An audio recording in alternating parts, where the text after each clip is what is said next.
A Lady's Beaded Bag by Tennessee William. Through the chill of a November evening, a small man trudged down an alley, bearing upon his shoulders a huge bulging sack. He moved with that uneasy, half-unconscious stealth characteristic of an old and weary mongrel who realizes that his life can be preserved from its enemies through weariness alone. The profession which he followed was not illegitimate. He had no need of fearing molestation from the enforcers of the law, and yet his manner seemed to indicate a sense of guilt and fear of detection. He kept close to the walls of the garages as though seeking concealment in their shadows. He skirted widely the circles of radiance cast by the occasional alley lights. Whenever he encountered another alley walker, he lowered his head without glancing at the other's face. He had none of the defiant hardness and boldness common among most of his kind. He was oppressed with an almost maniacal sense of lowliness and shame. He had been a trash picker for 50 years. He had spent each day following an unvarying route through the alleys of the city's exclusive residential section, delving among the contents of ash pits for old shoes, broken and rusted metal objects, and bundles of soiled and ragged cloth. The fruits of his scavengery he sold for a pittance to dealers who could make use of such rubbish. It would have been an intolerably drear and colorless occupation had he not been sustained through all of those 15 years by the hope of someday discovering, among the trash, something of great worth accidentally thrown there. A diamond ring or pin, a watch, earrings, something for which he might receive hundreds of dollars, bringing the fulfillment of his beggar dreams. There had been times when his heart had been made to leap simply by the sharp glitter of a bit of broken glass or golden tinfoil, glimpsed over the edge of an ash pit. And though he had found nothing as yet of greater worth than the scraps of metal, leather, and cloth, hope had not died in him. He had made it an inviolable rule always to complete his route. Therefore, though his sack was already packed to its capacity, he would not turn back this evening until he had traversed the last block of alley. With aching feet and back, he trudged from pit to pit, stopping sometimes to exchange one piece of rubbish in his bag for another of slightly more value.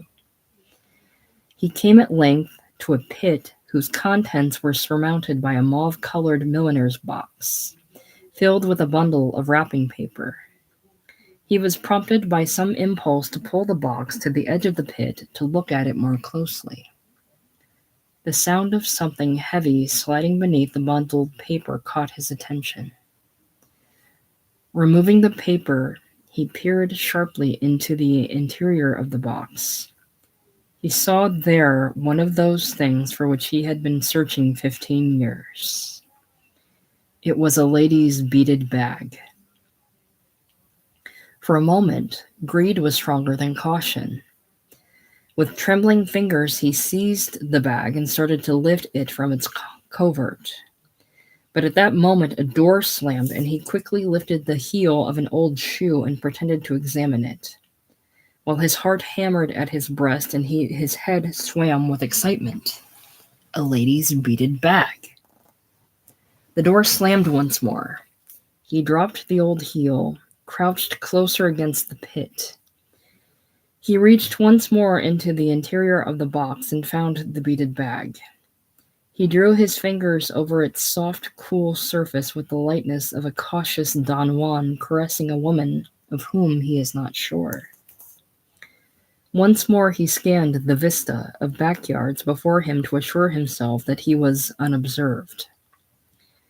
Then, with lightning speed, removed the bag from the box and stuffed it into the pocket of his coat. It was done. The treasure was his. With elaborately affected nonchalance, he swung the sack over his shoulder and started slowly down the alley, betraying outwardly no sign that he had found in the pit anything of more importance than the milliner's box and the old heel that he had fingered. But in his pocket his hand was clasping the beaded bag, clasping it tightly as though only through the cutting of the tiny cool beads into the hot flesh of his palm could he be made really to believe in its reality. With his fingers he found the opening of the bag. He squeezed them into its plushy interior. He could feel the coins and the bills which it contained. It was fairly stuffed with them. Enchanting visions of the pleasures which this money could bring him passed kaleidoscopically before his eyes. He pictured himself clad in handsome clothes, dining upon delectable foods, enjoying for a while those luxuries and splendors of life of which he had yearningly dreamt for many years.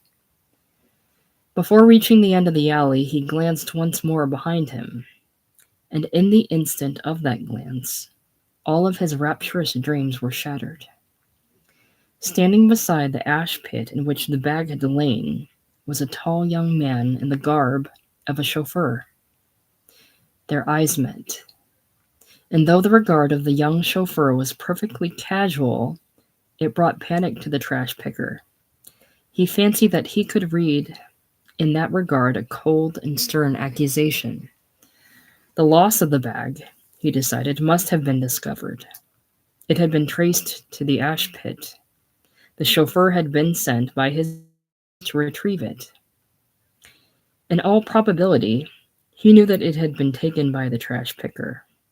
He would notify the police, and the world of which the trash picker had always been so insanely fearful would lay its cold, cruel hands upon him for having become a violator of its laws.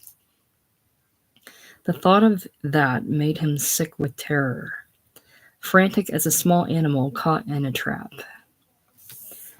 Of a sudden, it occurred to his distracted mind that he might still save himself by surrendering the bag to its owner. Without another thought, he hastened out of the alley and around the corner. He followed the walk until he came before a handsome residence of a gray stone, which he identified as the one in whose ash pit he had found the bag. Almost breathless with fear and awe, he scurried up its walk and steps to the grilled outer doors. He found the bell and gave it a brief ring. In a few moments the doors were opened up on a brightly lighted vestibule, and he beheld hazily a young woman clad in an austerely cut uniform of black and white. Barely raising his eyes to her face, he lifted the bag, humbly as a priest would lift an offering to the altar of some wrathful god, and mumbled, "I found this in the trash." Looking at the bag, the maid recognized it as one belonging to her employer. She realized that it must have been thrown in the trash pit with the milliner's box, which she had removed from her employer's room that morning. She feared, however, that she might be dismissed for carelessness should she tell the true circumstances of its loss and recovery. Therefore, upon bringing the bag to her employer's bedroom, where she was dressing for a dinner engagement, she said, "Mrs. Farabee, I found this lying on the piano." Without turning from her dressing table at which she was arranging her hair, the woman replied, "Put it in my drawer, Hilda." A few minutes later, a delivery man arrived with a belated package from a modesty shop. The maid carried it up to her employer's room, laid it on the bed, and gave her employer the bill. It amounted to several hundred dollars. The woman opened her beaded bag. She drew out that sum, practically all that the bag contained, and handed it to the maid. Then she lifted the lid of the box and raised from its tissue wrappings an evening wrap of diaphanous white material, sprinkled with glistening bits of metal. She held it beneath the light to survey it critically a moment, then dropped it upon the bed, marring the refined beauty of her face with a grimace of disgust. "Honestly, I must have been out of my mind when I bought this thing. Why, I could never dream of wearing anything so perfectly ridiculous.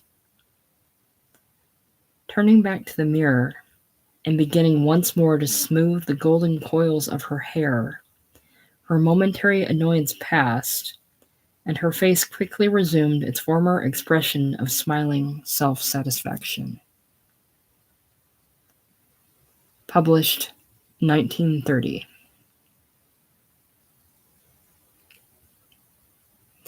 Something by Tolstoi by Tennessee Williams. I was dead tired and I felt myself a failure. The place looked like a quiet hole in which a person could hide from a world which seemed all against him. And finally, Brodsky wanted his son to go to college. There you have the reasons for my becoming a clerk in the bookshop. The morning I got the job, I had been dazedly walking the streets for several hours. In the shop window, that neatly printed sign, "Clerk Wanted," caught my attention. I walked in and found the proprietor, a gaunt, Hebraic figure of a man, in the back of the shop, seated behind a huge desk piled with books. He looked me over shrewdly. What induced him to hire me is difficult to imagine. My face drawn and my body sagging with sleeplessness, I could hardly have been of a very prepossessing appearance. Perhaps something about me communicated to him the fact that I would work earnestly and faithfully in return for just the quiet and dusky security that his small bookshop had to offer. At any rate, I got the job and found it very much what I had wanted. My life was dull, but its dullness was compensated, if compensation were needed, by the privilege of being witness to a drama that was no less rich, I am sure, than any contained in those thousands of volumes which crammed the bookshop's dusty shelves. At that time, Brodsky's son was 18. He was the spiritual contemplative type of young Russian Jew, with slender build, dark skin, delicate aesthetic features.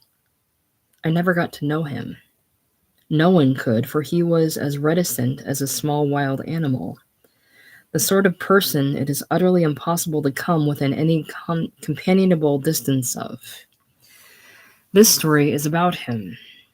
His father died 2 months after employing me.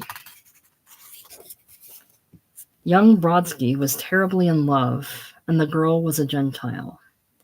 That was why old Mr. Brodsky wanted to get him off to college.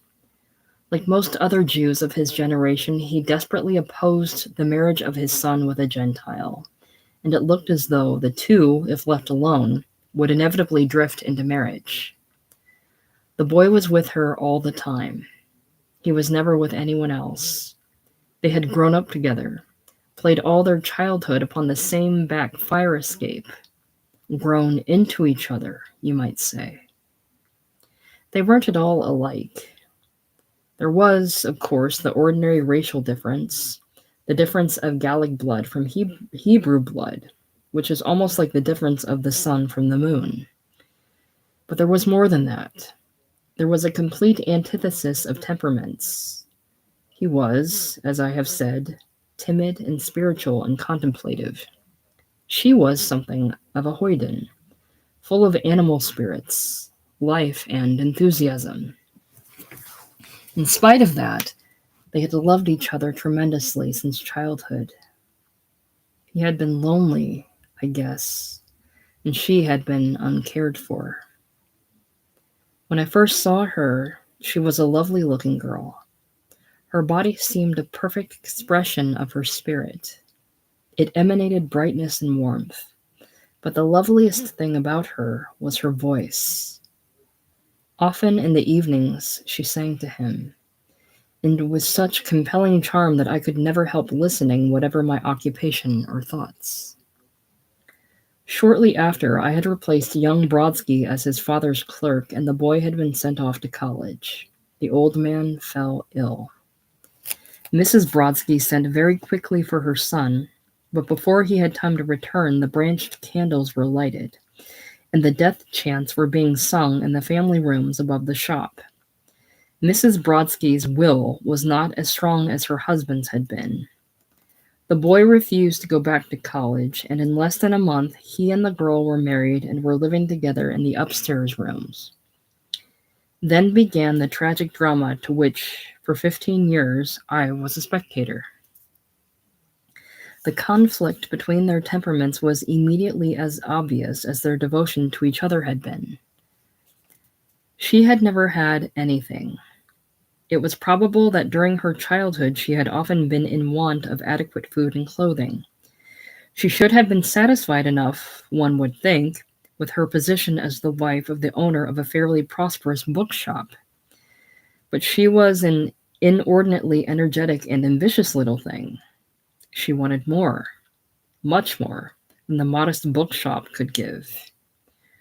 She began urging her husband to sell it and get into something into some more lucrative business. She couldn't see how impossible that would be.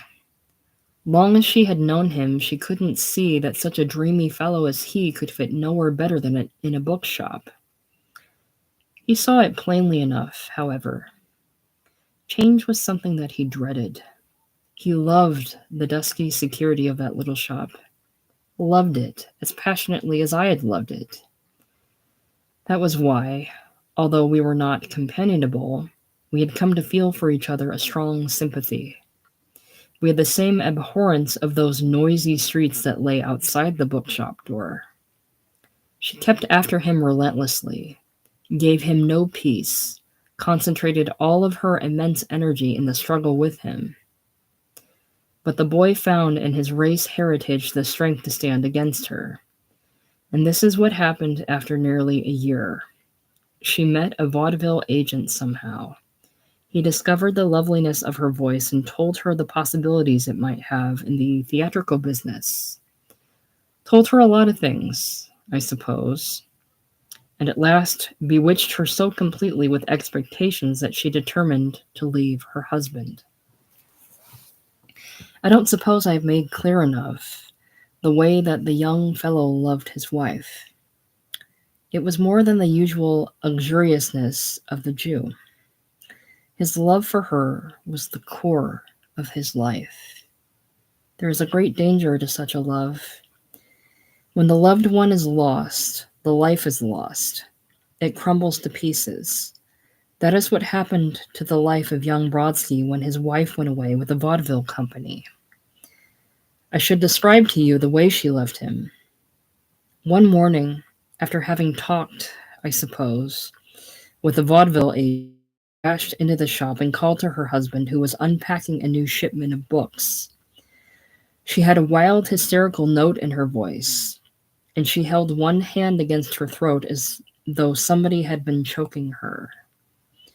From the way that she spoke to him, you would have thought they had been engaged in a violent quarrel. But it had come out of a clear sky, a sky at least that was no more than ordinarily clouded. She said to him, "I have come to the end of my rope. I can't stand it here any longer. I've told you time and again, but it's no use. I've got a wonderful chance now, and I'm going to take it. I'm going to Europe with a vaudeville show." The boy said nothing to her at first.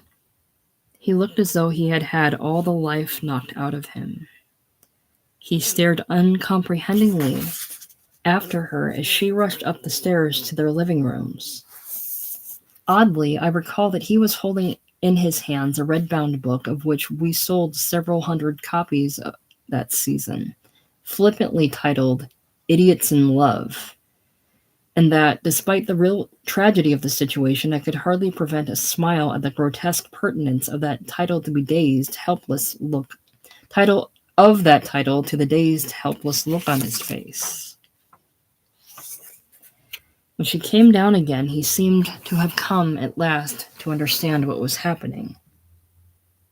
"You are going away?" he asked dully. She replied that she was. Then he reached in his pocket and handed her a heavy black key. It was the key to the front door of the shop. "You'd better keep this," he told her. still with complete quietness, because you will want it someday. Your love is not so much less than mine that you can get away from it. You will come back sometime, and I will be waiting. She clutched him by the shoulders, kissed him, and then, gasping sharply, ran out of the shop. From the dusky interior, we stood looking after her. Together, we stood looking into the street that we both abhorred and feared. The street, noisy with life and brilliant with sunlight, which seemed to exult maliciously in having swept into its busy stream all that was of any value to the man beside me. During the months and the years that followed, I was witness to a thing which seemed to me worse than death. As I said, she had been the core of his life. When she was gone, he went to pieces. I thought at first that he would fall into a complete and violent madness. Distractedly, he walked the crooked aisles among the bookshelves, moaning and rubbing his hands up and down the sides of his coat. Customers stared at him and hastened out of the shop. I tried to persuade him to remain upstairs, but he wouldn't. He could not stand it up there, I suppose. Their living rooms were haunted by the memory of her. For several nights he stayed with me in the room which I occupied in the rear of the shop. He didn't sleep. He kept me awake with a constant muttering, words that were addressed to her. More than anything else, he would say, "You love me. Sometime you are going to come back." Seeing that he was not getting over it, I sent for his mother, who had gone to live with some relatives. She quieted him a little, and not long after that he took to reading. He took to reading as another man might have taken to drink or to drugs. He read to escape from reality, and in the end his reading accomplished its purpose with a dreadful effectiveness. Seated at the great desk near the back of the shop, he would read the whole of the day, until his eyes closed with weariness. His mother and I tried to rouse him, to get him to wait upon customers, unpack and arrange books, not because his help was needed, but because we felt that he might be benefited by the occupation. He seemed willing to do what he could, but he had become as helpless and awkward as a baby. His constant reading fogged his consciousness, made him increasingly dull. The simplest questions put to him by customers puzzled him. He could not remember the titles of the books they asked for. He stared around him in a ridiculous, bewildered way, as though he had just come out of a deep sleep. I had hoped, for I had come to feel for him a strong pity and sympathy, that this state would be only temporary. As months and years went by, however, it showed no sign of passing. He was apparently a lost man, a burnt-out candle. There was no hope for ever reviving him, not unless she should return to him, and even in that case, even if she did come back, perhaps it would be too late. Nearly 15 years after she had left to go abroad with the vaudeville company, the young Mrs. Brodsky returned to the bookshop. It was a mid-December evening. Dark had fallen, but the people shopping for Christmas were still swarming upon the city walks. Their breath covered the window of the shop, I remember, with a glistening frost. The shop was closed and all the lights extinguished except the bulb suspending over the desk in the rear, where Brodsky was reading. I was standing at the door, interested in the pageant of the passing people. A handsome chauffeured car drew up to the curb, and a woman, wrapped in furs, emerged from its tonneau. A street lamp stood directly above the car, so that when the woman turned her head toward the shop, I knew instantly that it was she. With an odd feeling of terror, I shrank away from the door, half hiding myself among the shadowy bookshelves. She approached the door, making her way eagerly through the swarm of shoppers. Apparently, she was unchanged, and her face and the movements of her body sharply illuminated by the street lamp, she was as intensely alive as before. Why had she come back, I wondered? Had her husband's prophecy been fulfilled? And had she found, after 15 years, that her love for him had been too strong to escape? I was about to force myself, with an extreme reluctance, to step to the door and admit her, when a key sounded against the lock. She still had it. The key that he had given her that morning 15 years before. In a moment, the door had swung open, and she was standing within the dim-lit shop. I could hear her breath coming sharply. She looked about her with glistening eyes, but somehow failed to see me as I crouched foolishly in a corner among the bookshelves. I could see that she was tremendously excited. She was clutching her throat with one gloved hand, just as she had done the morning that she left, as though somebody had been choking her. In the 15 years since she had left it, the place had changed a little. So little indeed that it must have been extremely difficult for her to believe that those years had actually passed. They must suddenly have seemed altogether incredible, like a fantastic dream. The dimness, the queer shadows of the piled tables and shelves, the smell of the paper, the muted sound of the crowded street. It must have been overwhelmingly like those winter evenings 15 years before, when she had used to come down from their living rooms above to help him close shop. She must have had the feeling of one stepping back, literally, into the past. Pressing a tiny handkerchief against her lips, she seemed to be struggling to contain herself. Softly, she stepped forward.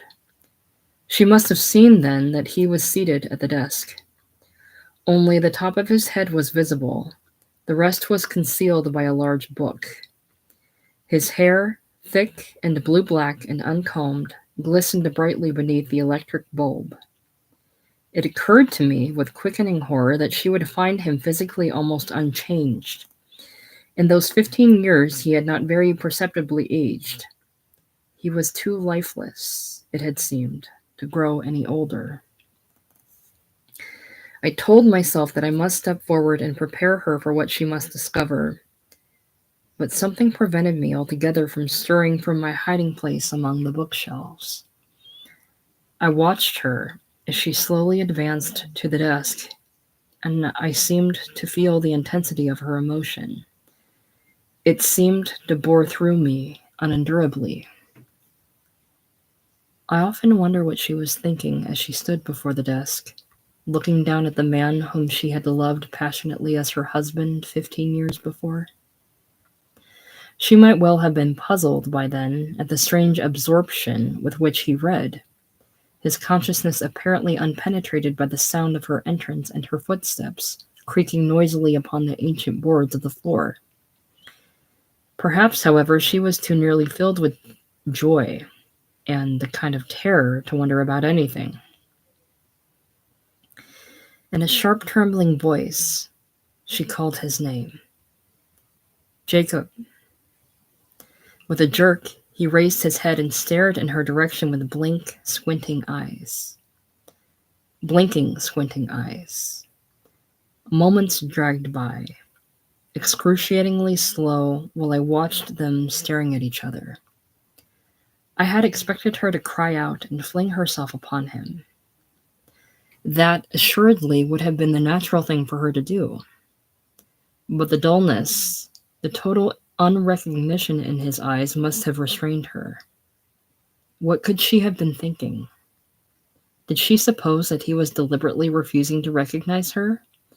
Or did she imagine that 15 years had altered her beyond his knowing her? When I thought that the very air must snap with tenseness, he spoke. He spoke to her in that hollow, quavering voice that had become habitual to him, these words. "Do you want a book?" She raised her gloved hand to her throat and uttered a slight gasp. I was glad that her back was toward me and that I couldn't see her face. The racking moments dragged on, while those two continued to stare at each other. She must have come, at last, to some conclusion. She must have determined that the 15 years had done so much more to her than to him that she was unrecognizable. At any rate, she seemed to gain possession of herself. Her figure relaxed somewhat, and she lowered her hand from her throat. "Do you want a book?" he repeated. She stammered, "No. That is, I wanted a book, but I've forgotten the name of it." Before those staring eyes, she must have found it utterly impossible to say abruptly, "I am Lila. I have come back to you." She must have seized this pretense of having come for a book as a means of disclosing herself to him with a less awkward directness.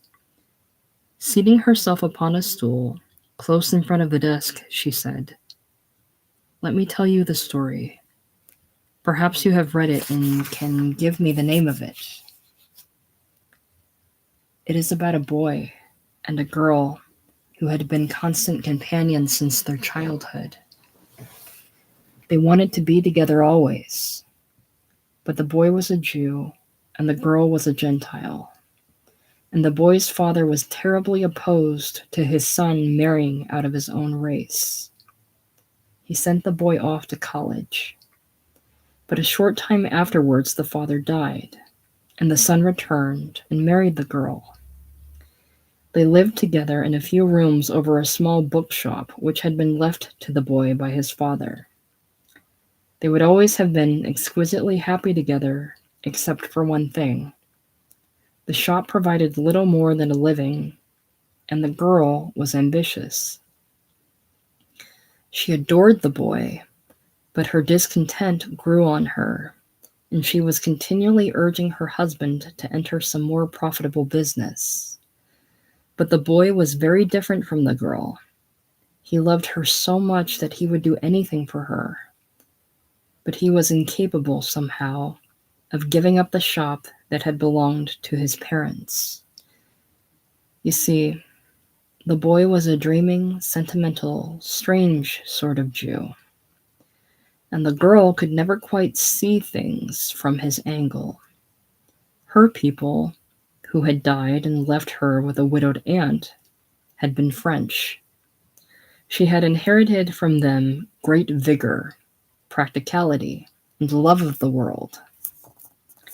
After a time, she received an offer from a vaudeville agent to exercise her talent for music upon the stage.